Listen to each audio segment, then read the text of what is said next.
Morning, Shaka. How you doing? Hey Joe, how's it going? Good, thank you.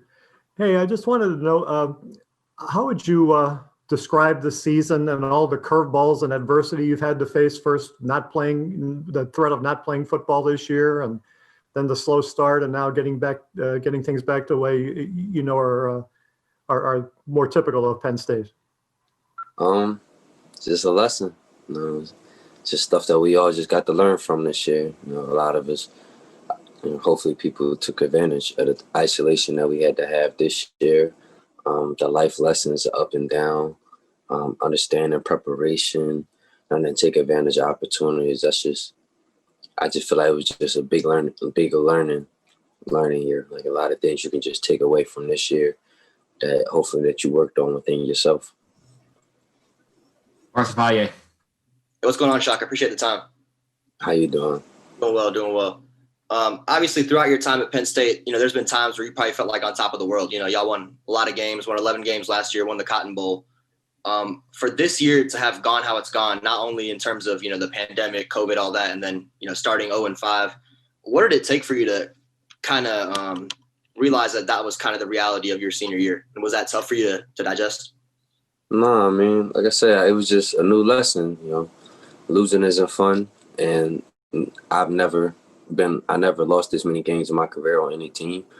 And, now I just learned how I would handle it. And, I learned how I can get better from it and what I can do to help to get out of losing. So it was just all a lesson. And it ain't the end of the world, Once again, I woke up in the first 24 hours today. So you just got to maximize your opportunity. Things don't always go as planned. And you got to learn how to, salvage situations and how to maximize situations when they don't work out the best way. Rich Carsola. Morning, Shaka. Thanks again for your time. Hey, Shaka, why do you think that you guys have managed to stick together even after starting 0-5? Sean referenced this earlier this morning. There are other schools that guys have opted out once they fell out of contention. Why have you guys stuck together? Because here, you got your relationship with your coaches, you got your relationship with staff and other people involved with football, but our locker room is we care a little bit different. You got your guys that you hang out with more, but when I talk to guys at other schools, all I hear about is clicks this and we don't bang with these people and all that. It's never like that on our team. Guys walk out the building, see a freshman freeze and walk home to his dorm and offer him a ride. Probably never even talked to the guy like a full conversation before that moment. But that's just stuff that we do for each other. When people want to do a cause, guys all go around donating, like to make sure we support each other. People don't hate each other. People don't hate on each other here. The competitive environment, a lot of places it breeds jealousy. It breeds people to be resentful of one another. And here it's just like guys don't want what's on your plate. They want to make their own. And I think that's something that really helps us just realize that's all genuine. It's a lot of love in our locker room. And, you have your moments where you want to blame somebody, but we always just start with each other. It's easy to say it's your fault or you ain't do this, you ain't do that. But here it's just like, I'm going to do what I got to do to get better. And it starts with our oldest players, and it makes it easier to trickle down to our youngest players to see how things are going to get done. People don't realize how young this team was. On our defense alone, the only returning people that started the game was me, Antonio, Lamont, and Reek. Offense, new face. Look at the receiving core. A lot of young guys. And despite everything, Sean's still a young guy. Will's still a young guy. Look at our running back situation. So it's hard for you to fall apart when you just know the youth and how hard people are working. Everybody put so much into it. It's hard to fall apart just because it didn't go the way it was planned. People who only set out for themselves. That's why you see them teams fall apart. People opt out because it ain't. They don't feel the same love that we feel on our team. And I'm not saying that somebody can not opt out later on with whatever we know going on with the crossover game, things like that. But seeing this season through for a lot of us was just sending a message to the young guys that, like, yo, no matter what, you fight and you die by your brother. Game after game after game, week after week, practice after practice, day after day. You go out there and you do whatever you can for your brother. So it was tough, but we're gonna be okay. You ain't gotta fall apart when adversity hits. It's when you're supposed to get closer. Tobias Wilburn. I'm still relatively new to cover the program, but I've been around long enough to know the 1-0 every week mantra. However, you guys have a chance to really run the table a little bit here.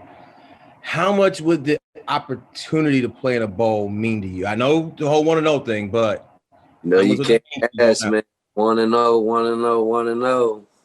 Coach Franklin had get me. Can't talk about no bowl games. We got to talk about Michigan State, buddy. Either you can talk about the season or Michigan State, but looking forward. Well, let me rephrase. How much would it just mean to finish the season strong with everything you guys went through, to finish it out? Well, now you talk about finishing strong means a lot. Like I said, losing ain't it, but how you finish. You don't win every marathon you run. You don't win every race, but if you finish, that's what mean the most. Because now you can get up and learn. Whereas if you quit, you just lay down, keep letting people walk all over you, you ain't learning nothing. You ain't getting no better. You ain't taking no lesson from the loss. All you learn is that I can quit when stuff gets tough. You always want to see it through. That's all we preach. Is finish strong. It ain't always how you start. It's about how you finish. Frank Bodani. Hi, Shaka. The big difference with the defense, as you see it, the last 2 weeks, and can you give me one example of that difference, whether it be a player or a scenario or something? You just get tired of losing. At what point are you gonna put your foot down? It's the biggest difference. It's like, it's more than, I ain't gonna say that because some random fans gonna quote that like, yeah, so they were playing hard. Nah, I already started. I think the biggest difference is just like, we just gotta keep investing. That's a better term for it. You can use that one. Keep investing. When things aren't going right, people want to scratch the whole thing or just start all over. No. If what you had worked, stick to it. But find out how to reinvent it. Or maybe you need to find out how to tap deeper into it. And that's what we did. And that's what we've done these last few weeks. And that's what we're gonna keep doing. And my goal and my lasting thing I would want to ever lead this team with, is we're gonna keep fighting.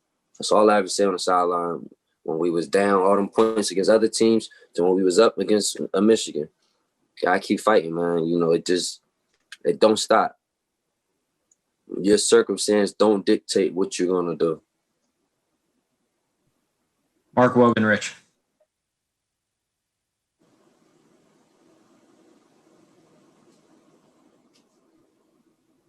Mark, try muting and unmuting again because we can't hear you.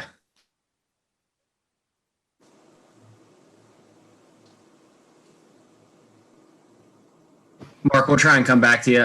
Peter Terpstra. Hey, Shaka. I want you to remember back when you were a freshman coming into Penn State. Is there any advice you would have given your past self, and how much have you grown in your time here outside of football?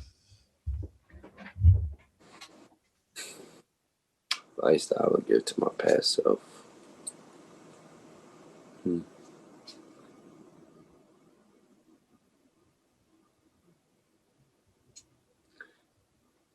Stop focusing on the negative. It's going to happen either way. I think that's what I would tell my younger self that was walking into college. Just focus on what you can control. The outside world is going to happen with or without you. And how much I've grown, I think I've grown every day. Every day. I learned a life lesson here or something new every couple of days. And I just learned just how to reinvent myself, readapt, readjust, and just keep learning. Nothing can't bother me no more. That's the biggest thing I've grown, is a positive attitude. Is that life gonna happen either way. Be mad, be upset. All right, get over it. How you gonna fix it? How you gonna get better? what can you do to help? That's just my attitude. I'm not dead. I'm not in jail. As long as I wake up with a fresh 24, I'm gonna go out and be the best person I can be. Mark Wogenrich, let's give it another shot. All right, trying it again. Better? Yeah. Now we got you. Thanks, Shaka. Beyond the mask wearing, beyond the testing, the daily testing, that sort of stuff, what do people don't know that you guys went through to play this season, and has it been worth it? Y'all don't know the half of it. You know, our team hasn't had COVID cases because of the sacrifice that we made as a team. We're not seeing our families. We're not seeing students. We're not seeing friends. You're literally only seeing people in the building and on the team. You know, you go into stores and stuff kind of freaked out and whatnot. You know, you don't want to touch people. You don't want to risk giving away on the team COVID. Like, none of us have been home for a long time. So many sacrifices this team made, and you know, our record doesn't reflect the work that we put in. And that's what people don't understand. Everybody's so critical of us. And it's like a lot of teams can't even play because their teams can't behave the right way. You know, teams, I'm a college kid. A lot of people, when you see these outbreaks, especially after big games, they're going home and partying. They're going home and going out. We won these last couple games. You know, it's been a tough season. You would think people want to go out. Nope. Guys all go to different houses, huddle around the TV and watch the rest of college football, watch Sunday football and practice. All we are doing is football and school. Like, that's the only thing that we can do. You know, we're not able to enjoy a lot of things this year that regular people are enjoying. And it's just like, you know, pump y'all brakes before you start judging us, because this has been so tough. And then you add on losing. It's just, we already going through so much for ourselves and to help and to represent the name that we all love. So it's like, be happy that at least you could watch football this year. Because there's some teams that have, like, you watching some of these games and it's like week 12 for other people. Some teams is only 3-0 still. You gotta be grateful. You gotta appreciate the stuff that we're doing here. You know, I think we're a model program for how people handle coronavirus. You know, shout out Coach Franklin. He took all the precautions he needed. Shout out Penn State. Joe Giuliano.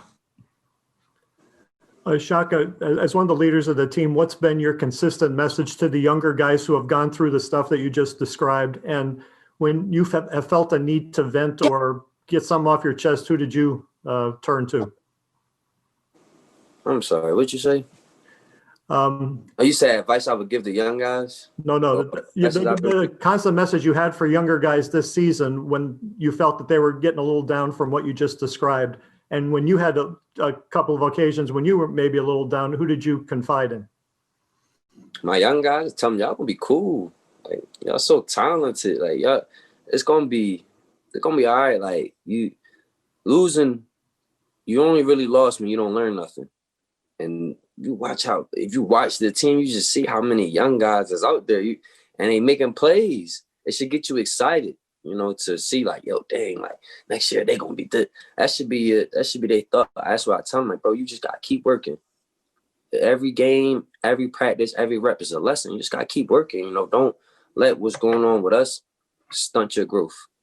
Because a lot of people let losing and let adversity, you know, stop the progress that they're making, especially when it's good progress, just because they let other things affect their circumstance. You can't let other stuff affect your circumstance. You got to go out there and compete and do whatever you got to do to be the best person you can. So whenever your opportunity arrives, whenever your number is called, whether it's a starter or as a backup, you're ready to perform. So you can't think about what's going on. You got to control what you can control. And, you know, people that I would confide in, I haven't really been down this season because, like I said, I love my teammates so much. If I'm down, then nothing's going to be good because my energy affects Lamont's, Jesse, Cliff, all the seniors. Like, we got to all be, if we down, the team's going to be down. Like, we've all walked in, no matter how hard it is to put it, you got to put the team first. Like, yeah, we just won a Cotton Bowl, went to a Rose Bowl, won a Fiesta Bowl, but that don't got nothing to do with these people in this locker room right now. So you got to make sure that you're doing whatever you have to do to give your all to them, because they chose you to be the leader. How you going to lead and you saying, woe is me? It just won't help nobody. You got to go out there and give your all to your team, and that means your mental too. Got to be positive. We've got time for 2 more questions. We'll go Audrey Snyder and Tobias Wilborn. Audrey, you will go first. Okay. Hey, Shaka, thanks for your time. I wanted to go back to Mark's point about the sacrifices that you guys have made this year. And you'd mentioned Saturday night, watching other games, celebrating that way. Can you kind of take me inside that bus ride back from New Jersey on Saturday? I mean, what are you guys doing? Are people upbeat? What games are you watching when you get back? Bus rides back is always quiet. They're rowdy for maybe a half an hour. Then, especially on the linebackers and D-line ride together, a lot of big guys, too many people moving, get too hot. Everybody like to people get on the floor, stretch out, do whatever you do is quiet. But when you get back, kind of get off the bus, you talk to whoever you talk to, see who's coming to your house. Like me, I'm out with the food for my people that come to my house. That's just my little thing, order some pizza. And we just watch games. You get to laugh, get to talk about stuff that happened during the game, get to watch other teams play. And, when you watch other teams, you get to learn football. So that's just a normal Saturday night for us, normal trip back. Final question for Shaka and Tobias Wilborn. One of the things you kind of said earlier, you talked about like how the losing feels. Does there come a point where losing becomes a habit? I don't mean just the games. I mean like in preparation, everything else. And then how do you guys break that habit to get where you guys are now? I don't really know what you mean by losing as a habit, and, like I said, we just stuck to our routine. The same routine we did against Michigan and Rutgers is the same routine that we did against the first 5 teams. So losing is not a habit around here for us. So I don't know how to answer that one. We don't lose. You gotta perform. This year is tough, but we'll be fine. It'll bounce back.